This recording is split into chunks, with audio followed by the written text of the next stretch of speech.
Education makes a people easy to lead but difficult to drive, easy to govern but impossible to enslave. यानी अगर किसी कौम को ग़ुलाम बनाना हो तो उससे उसकी तालीम छीन ली जाती है या फिर उसके तालीमी निज़ाम को फरसूदा हाल कर दिया जाता है। फ़िनलैंड, जिसका एजुकेशन सिस्टम दुनिया के बेहतरीन तालीमी निज़ाम में से एक है, यही वजह है कि पिछले 3 साल से कंसेक्यूटिवली हैप्पीएस्ट कंट्री कंसिडर किया जा रहा है।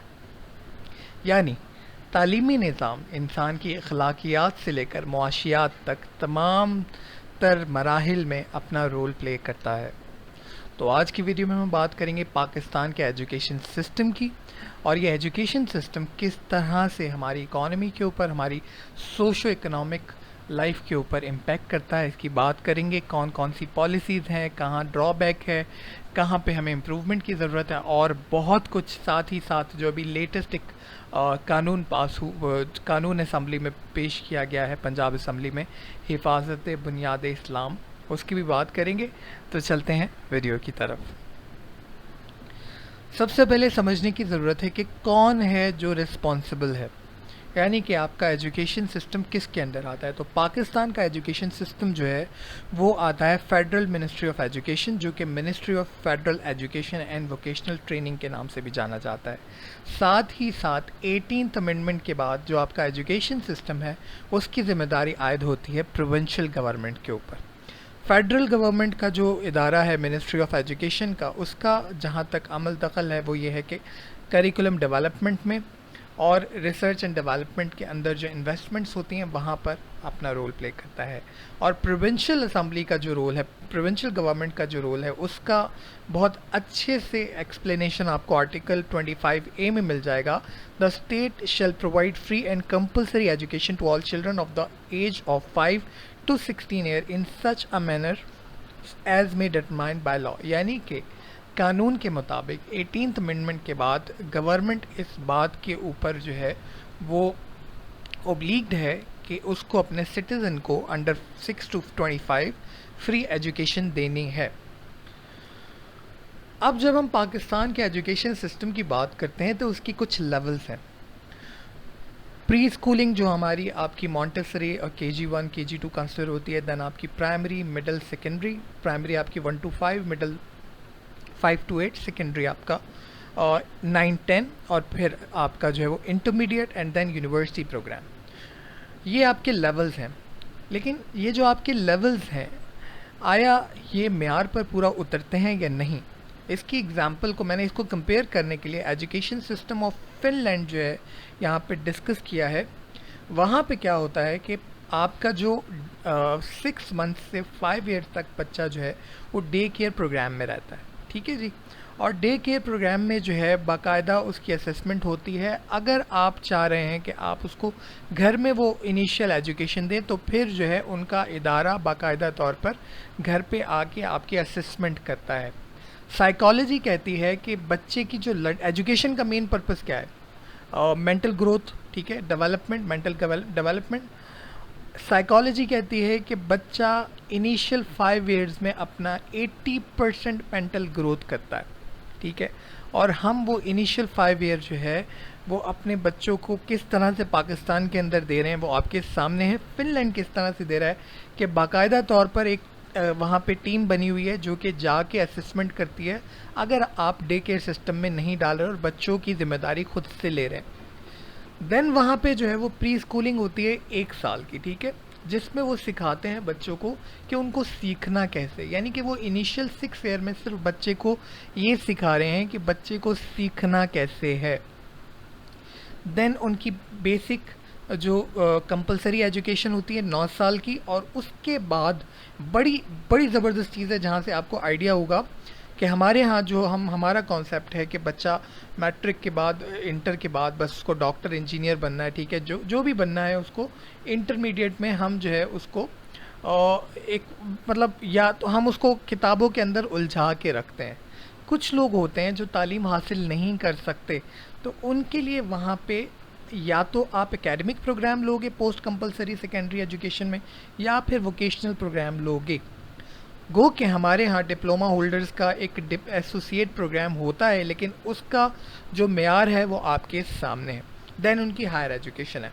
कंपेयर करने का मतलब ये है कि आपको समझ आ जाए कि आपके जो एजुकेशन लेवल्स हैं उनके अंदर क्या ड्रॉबैक हैं। दो तीन चीज़ें मैं आपको पॉइंट आउट कर देता हूँ। पहली चीज़, ये जो इनका सिस्टम है ये एज स्पेसिफिक है, यानी कि 6 मंथ से 5 साल तक बच्चा वो डे केयर प्रोग्राम, देन 6 साल तक प्री स्कूलिंग, एंड देन 6 से 16 साल तक उनका जो है वो compulsory basic comprehensive education.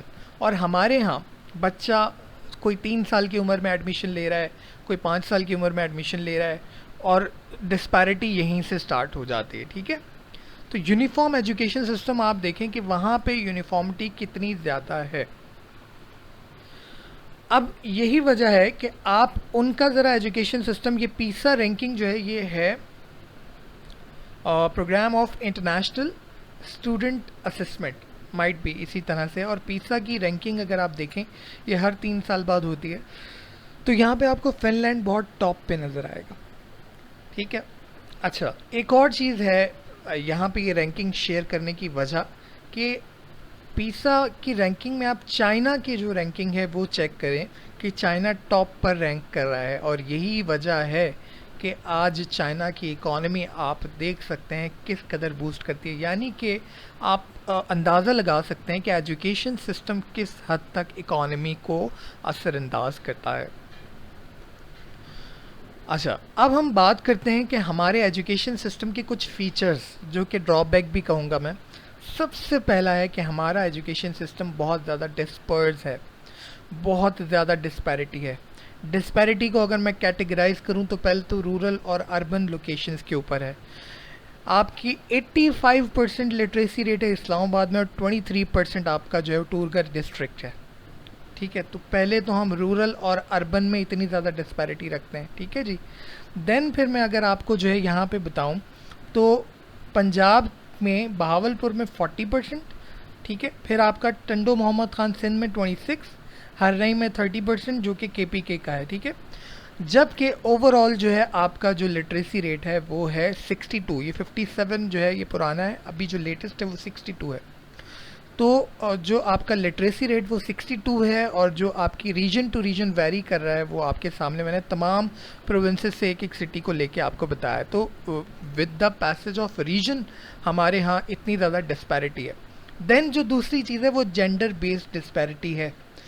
Women जो है वो हमारी जो पॉपुलेशन है उसका 49.5% है और 51.5% आपके मेल हैं, लेकिन जो एजुकेशन सिस्टम है उसमें हमारी ख़वातीन जो हैं वो उनकी जो तादाद है वो बहुत ज़्यादा कम है as compare to male gender. एक एग्जांपल यहाँ पे दे रहा हूँ कि ट्राइबल एरियाज़ में फ़ीमेल लिटरेसी 9.5% है। तो जब आपकी जो 49.5% आबादी है, आप उसको एजुकेट ही नहीं कर रहे हो, आप उसको इकोनॉमी में, सोशल लाइफ में किस तरह से जो है वो एडजस्ट करोगे। देन आपके जो इनकम बेस्ड जो है वो डिस्पैरिटी आती है। अगर किसी की इनकम ज़्यादा है तो वो अपने बच्चों को अच्छी स्कूलिंग दे रहा है। ठीक है, यहाँ पे मैंने 2 तस्वीरें शेयर की हैं जो डिस्पैरिटी आपको दिखा सकती हैं किस कदर आपकी जो है वो डिस्पैरिटी है एजुकेशन के अंदर। इंफ्रास्ट्रक्चर की एग्जांपल देख के आपको आइडिया हो सकता है। फिर मीडियम ऑफ इंस्ट्रक्शन, कुछ लोग उर्दू मीडियम पढ़ रहे हैं, कुछ इंग्लिश मीडियम पढ़ रहे हैं। फिर अगर अभी ये तो पब्लिक सेक्टर की बात कर रहा हूँ, अगर प्राइवेट सेक्टर की बात कर लें आप तो वहाँ पे तो फेडरल सिस्टम है, कैम्ब्रिज बोर्ड है आपका। ठीक है, फिर जो है वो यही नहीं, आपके प्रोविंशियल लेवल पर भी एजुकेशन में डिस्पैरिटी है। तो ये हाल है हमारी एजुकेशन का। अच्छा, एक चीज़ और मैं यहाँ पे बता दूँ कि जब डिस्पर्स एजुकेशन सिस्टम होगा तो फिर डिस्पर्स मेंटालिटी जो है वो इंट्रांच होगी सोसाइटी में, और फिर नेशनल कंसेंसस बिल्डअप नहीं हो सकता। तो फिर आप कैसे अपनी कौम से जो है वो एक्सपेक्ट करते हैं कि वो एक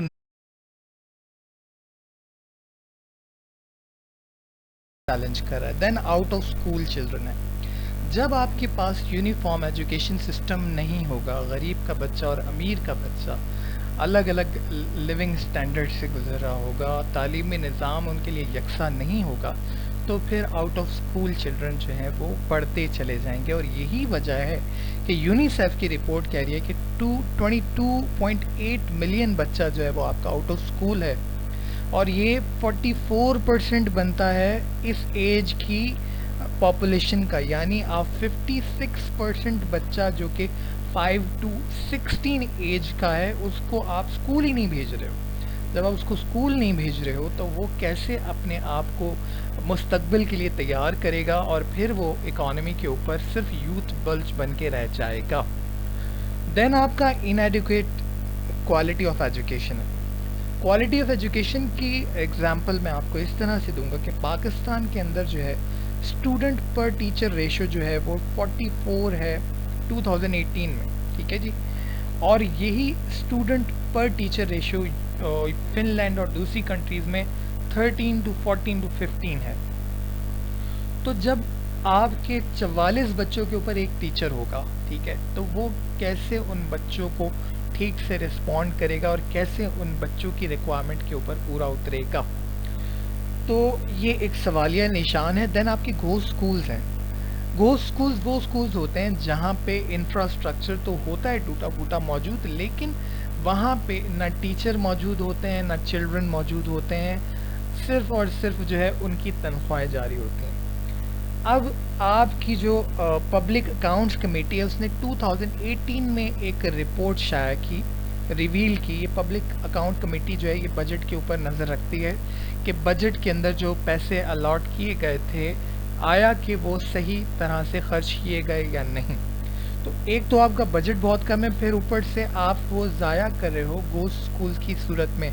और ये जो है वो 2350 घोस्ट स्कूल्स रिवील्ड हुए इस रिपोर्ट के अंदर, और ये आपको लॉस दे रहे हैं इकॉनमी का 225 मिलियन एनुअल।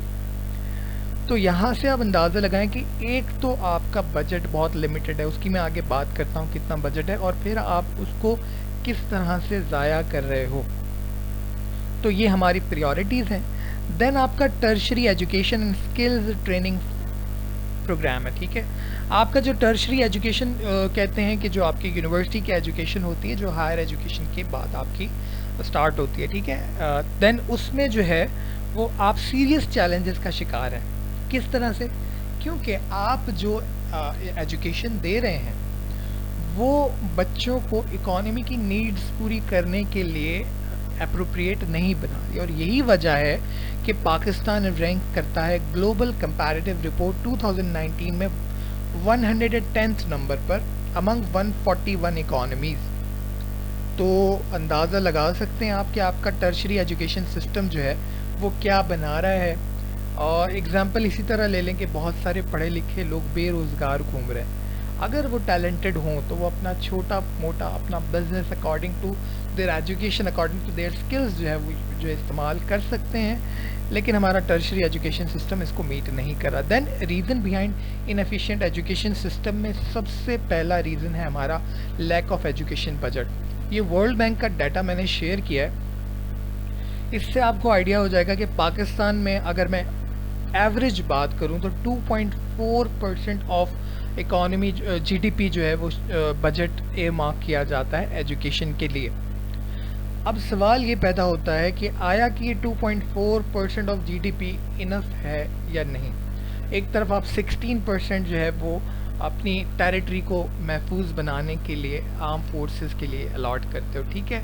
देन आप जो है फिर आपके बजट का एक बहुत बड़ा हिस्सा डेफिसिट में जा रहा है। तो आप एजुकेशन पे क्या लगा रहे हो? आप लोगों को तैयार करने के लिए क्या पैसा लगा रहे हो? क्योंकि यही लोग जब तैयार होंगे तो ये इकॉनमी को रिस्पॉन्ड करेंगे और इकॉनमी स्ट्रेंथन होगी, अदरवाइज़ हम दलदल में फंसते चले जाएंगे। तो एजुकेशन बजट जो है वो इनफ नहीं है। देन आपका आउटडेटेड सिलेबस है, वही जो दादा ने पढ़ा वही आज बच्चा पढ़ रहा है। पॉइंट ये है कि आज भी बच्चों को जो है वही स्टोरीज़ पढ़ाई जा रही हैं, वही गालिब की गज़लें पढ़ाई जा रही हैं, और साथ ही साथ जो करिकुलम है उसमें टेक्नोलॉजी के हिसाब से आज भी विंडोज 7 कुछ करिकुलम में ऐड है। तो मतलब हम जो है बहुत ज़्यादा आउटडेटेड सिलेबस पढ़ा रहे हैं। देन लैक ऑफ इंफ्रास्ट्रक्चर है, आपकी लाइब्रेरीज़ नहीं है आपके पास, ठीक है। कराची जैसे बड़े शहर में गिनती चुनती की लाइब्रेरीज़ हैं, तो जो छोटे डिविजन्स हैं या छोटे डिस्ट्रिक्ट्स हैं वहाँ पे क्या कंडीशन होगी आप अंदाज़ा लगा सकते हैं। रिसर्च सेंटर हमारे पास नहीं है, जब रिसर्च ही नहीं होगी तो फिर इनोवेशन कैसे आएगी, फिर आप कैसे एक्सपेक्ट कर सकते हैं कि हम compete करेंगे उन लोगों को जो रिसर्च में बहुत आगे जा रहे हैं। देन आपका पैडागॉजी जो है, जो आपकी पैडागॉजी है वो अप्रोप्रिएट नहीं है। पैडागॉजी कहते हैं कि टीचिंग मेथडोलॉजी जो आपकी है, क्रैमिंग आज भी हम करवा रहे हैं अपने बच्चों को,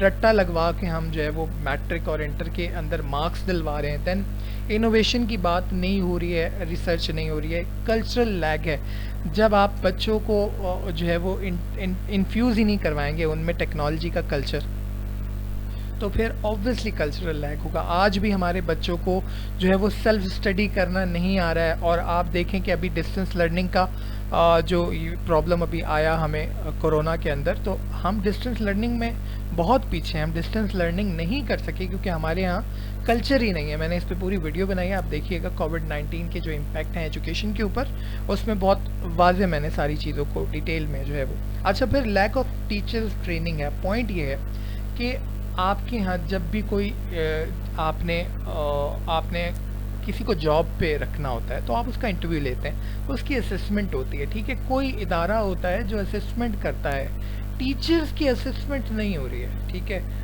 असेसमेंट हुए बगैर वो लोग इतनी इंपॉर्टेंट पोजीशंस के ऊपर जा रहे हैं, तो ये फिर आप देख सकते हैं कि क्या हालात हैं इकॉनमी के भी और सोशल लाइफ के भी। देन वे फॉरवर्ड की बात कर लेते हैं कि सबसे पहली चीज़ हमें क्या देनी है, यूनिफॉर्मिटी देनी है। यूनिफॉर्म एजुकेशन सिस्टम होगा तो यूनिटी आएगी, नेशनल कंसेंसस बिल्डअप होंगे, हम नेशनल इंटेग्रिटी की तरफ जाएंगे और डिसइंटीग्रेशन भी हमारी जो ख़त्म होगी, ठीक है। तो ये ऐसे ही जो है चीज़ें एक दूसरे पे डिपेंडेंट हैं, इस चीज़ को समझें आप। Then increase education budget up to 5% of GDP. Education budget बढ़ाने की ज़रूरत इसलिए है क्योंकि आपका जो एजुकेशन सिस्टम है वो एडिक्वेटली परफॉर्म नहीं कर रहा है, ठीक है। फिर आप देखें कि आपके यहाँ स्पेशल वोकेशनल ट्रेनिंग प्रोग्राम्स होने चाहिए अनएम्प्लॉयड पॉपुलेशन के लिए। आपकी अच्छी खासी पॉपुलेशन अनएम्प्लॉयड है, उसको वोकेशनल ट्रेनिंग प्रोग्राम देकर आप जो है वो टेक्निकल वर्क के लिए यूज़ कर सकते हैं, आपका यूथ बल्ज कम हो सकता है, ठीक है। इसमें एक बहुत अच्छा इनिशिएटिव जो है प्रेसिडेंट का भी आया है, presidential initiative for artificial intelligence and computing, ठीक है। इसके अंदर आप भी रजिस्ट्रेशन करवा सकते हैं, फ्री ऑफ कॉस्ट है। इसमें रजिस्टर्ड होके 3-4 जो है वो कोर्सेज़ हैं, आर्टिफिशियल इंटेलिजेंस है और सप्लाई चेन का भी एक कोर्स है, तो उसमें आप भी फ्री ऑफ कॉस्ट जो है वो एजुकेशन ले सकते हैं। तो अच्छा इनिशिएटिव है, जहाँ गवर्नमेंट कर रही है वहाँ उनको जो है वो आपको अप्रिशिएट भी करना चाहिए। Then promotion of research based culture. अब मैं फिर वही बात करूँगा कि आपका जो सिलेबस है उसमें विंडोज 7 अभी तक डाली हुई है आपने, ठीक है। आप बच्चों को एडवांस लेकर आएँ, उनको जो है वो अब देखें ना फ्रीलांसिंग के ऊपर कितने सारे लोग जो है अर्न कर रहे हैं, डिजिटल मार्केटिंग के ऊपर लोग जा रहे हैं, फिर यूट्यूब से अर्निंग कर रहे हैं लोग। तो इस तरह से टेक्नोलॉजी आज के दौर में, अब ये देखें कि ये मेरा भी जो इनिशिएटिव था इस प्रोग्राम का वो यही था कि जिन इलाकों में किताबें नहीं पहुंचती हैं वहाँ पर इंटरनेट पहुंच रहा है, वहाँ टेक्नोलॉजी पहुंच रही है, उन लोगों के लिए तालीम को आम किया जाए। तो पॉइंट ये है जहाँ बुक्स नहीं पहुंच पा रही वहाँ पर भी टेक्नोलॉजी पहुंच रही है, हम इस टेक्नोलॉजी को यूज़ नहीं कर रहे, ठीक है। और यही सबसे बड़ा नुकसान हम कर रहे हैं। तो हमें अपने सिलेबस को इस तरह से बनाना होगा कि जो है वो हमारे पास ये जो है वो टेक्नोलॉजी के साथ अलाइन जो है वो अलाइन हो जाए, ठीक है, ताकि जो है वो चीज़ें अलाइन होकर चलती रहें। देन आपकी जो है वो टीचर्स ट्रेनिंग आपको देनी चाहिए, क्योंकि आपके टीचर्स भी जो हैं वो भी अवेयर नहीं हैं।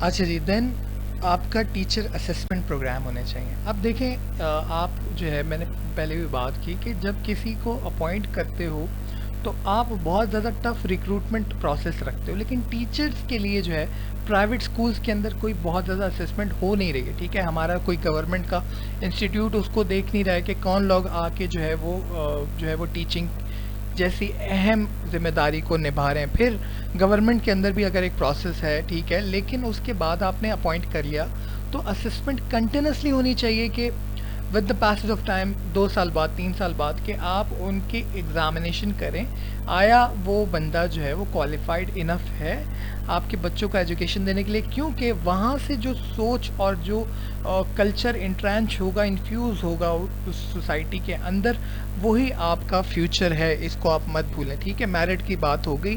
देन आपको फाइनेंशियल सपोर्ट करनी है डिज़र्विंग स्टूडेंट्स को, जैसे प्राइम मिनिस्टर लैपटॉप स्कीम आपका था, ठीक है, लेकिन स्कॉलरशिप्स भी आपकी जो है वो इनफ नहीं है। एचईसी की अम्ब्रेला के अंदर जो है वो स्कॉलरशिप्स आती हैं, लेकिन वो इनफ नहीं है और स्कॉलरशिप्स की ज़रूरत है ताकि जो है ये आउट ऑफ स्कूल चिल्ड्रन, मैं ग्रास रूट लेवल पे भी बात करूँगा कि आउट ऑफ स्कूल चिल्ड्रंस को भी जो है वो आप इंसेंटिव्स देकर स्कूल के अंदर ला सकते हैं। देन आपका इफ़ेक्टिव एजुकेशनल पॉलिसीज़ होनी चाहिए। आपकी पॉलिसीज़ अभी तक जो है वो करप्शन को इरेडिकेट नहीं कर पाई हैं एजुकेशन सिस्टम से। साथ ही साथ आपका मिलेनियम डेवलपमेंट गोल है, ठीक है, ये यूएन के मिलेनियम डेवलपमेंट गोल हैं, उसमें आपको अचीव करनी है यूनिवर्सल प्राइमरी एजुकेशन। तो आपको ऐसी पॉलिसीज़ बनानी पड़ेंगी कि आपका मिलेनियम डेवलपमेंट गोल जो है वो अचीव हो सके, ठीक है। तो पॉलिसीज़ के अंदर जो है वो हमें काम करने की ज़रूरत है, फिर जो है वो रिफॉर्म्स लाने की ज़रूरत है, एजुकेशनल रिफॉर्म्स, ताकि जो है वो बेहतर से बेहतर हालात हो सकें। देन आपका असाइनमेंट है कि does education system of Pakistan fulfil it's economic need, इसके ऊपर बात करेंगे आप, ठीक है, बहुत इंपॉर्टेंट है। और साथ ही साथ कोविड के रेफरेंस से भी आप देखिएगा कि जो है वो किस तरह से चीज़ें चेंज हुई हैं। अच्छा, आखिर में आपको मैसेज ये देना है कि आपकी रिक्वेस्ट आती है मेरे पास वीडियोस के हवाले से, थोड़ा सा टाइम लग जाता है क्योंकि मेरे पास बहुत सारी रिक्वेस्ट क्यू में होती हैं, तो इसके लिए थोड़ा सा टाइम लग जाता है, सम टाइम थोड़ा सा वेट कर लिया कीजिए। मेरी पूरी कोशिश होती है कि आपकी वीडियोस जल्द अज जल्द बनाई जाएँ। वीडियो पसंद आए तो लाइक एंड शेयर करना मत भूलिएगा, चैनल सब्सक्राइब करना मत भूलिएगा। Thank you so much. अल्लाह हाफ़िज़।